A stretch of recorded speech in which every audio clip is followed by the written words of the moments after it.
Hola, hola tejedores y tejedoras, bienvenidos a mi canal Anana Crochet y Namaste. El día de hoy quiero hacer un video diferente, quiero darles muchas ideas.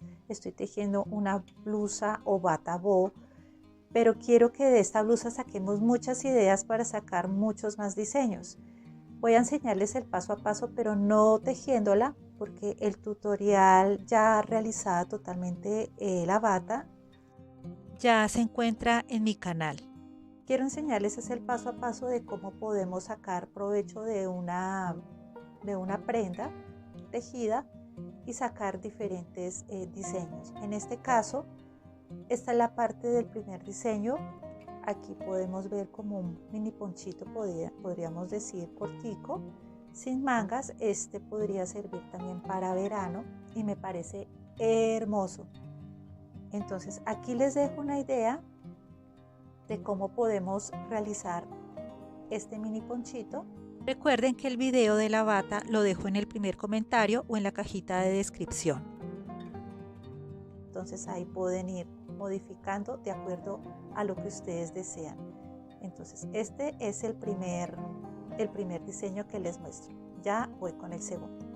Bueno, esta es la segunda idea con la misma bata boho que estoy realizando. Ya esta sería una bata más larguita. Entonces anteriormente les mostré de aquí para arriba, que puede ser una opción, y ya esta es la segunda opción.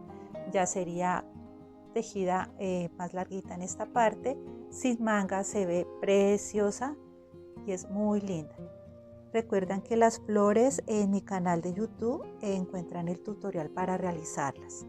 Entonces esta es la segunda opción de blusa o bata para las que desean tejerlo, así como está.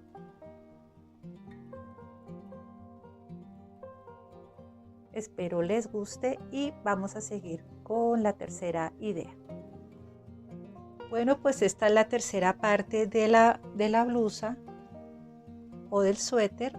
Así es como nos queda.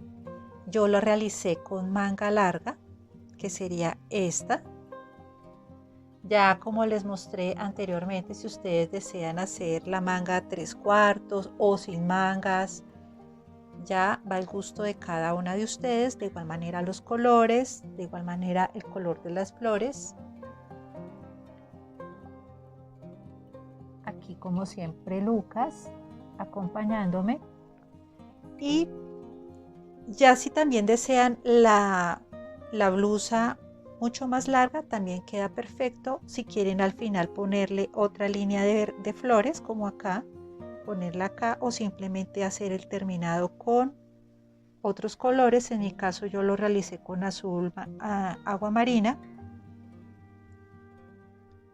Y pienso que esto sería todo. Espero les haya gustado este pequeño tutorial con muchas ideas a crochet. No se les olvide suscribirse, comentar, compartir y sobre todo darle mucho amor y muchos likes. Gracias por estar aquí en Ana Crochet y Namaste. Bye.